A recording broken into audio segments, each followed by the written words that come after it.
తెలంగాణ రాష్ట్ర సాధన కొరకు పోరాడిన ఉద్యమకారుడు, తెలంగాణ వాదాన్ని ప్రపంచానికి వినిపించిన మహాజ్ఞాని, తెలంగాణ రాష్ట్ర పితామహుడు ప్రొఫెసర్ శ్రీ జయశంకర్ సార్ జయంతి సందర్భంగా జయశంకర్ భూపాలపల్లి జిల్లా కేంద్రంలోని జయశంకర్ గారి విగ్రహానికి పూలమాలలు వేసి నివాళులు అర్పించారు. భూపాలపల్లి మాజీ ఎమ్మెల్యే గండ్ర వెంకట రమణారెడ్డి, మాజీ ఎమ్మెల్యే వెంట భూపాలపల్లి బీఆర్ఎస్ పార్టీ మున్సిపల్ కౌన్సిలర్లు, ప్రజాప్రతినిధులు, నాయకులు, కార్యకర్తలు, యూత్ నాయకులు, జిల్లా నాయకులు తదితరులు పాల్గొన్నారు.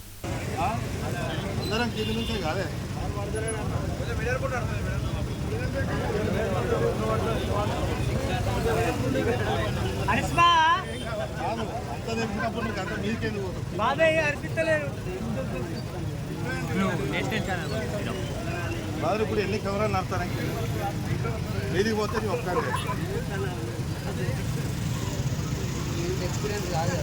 ఎక్స్పీరియన్స్ తోటి పని లేదు బ్రదర్, లాజిక్ కావాలి.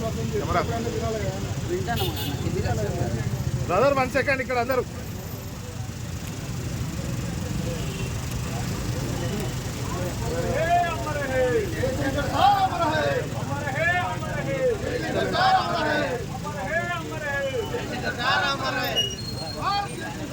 जोहार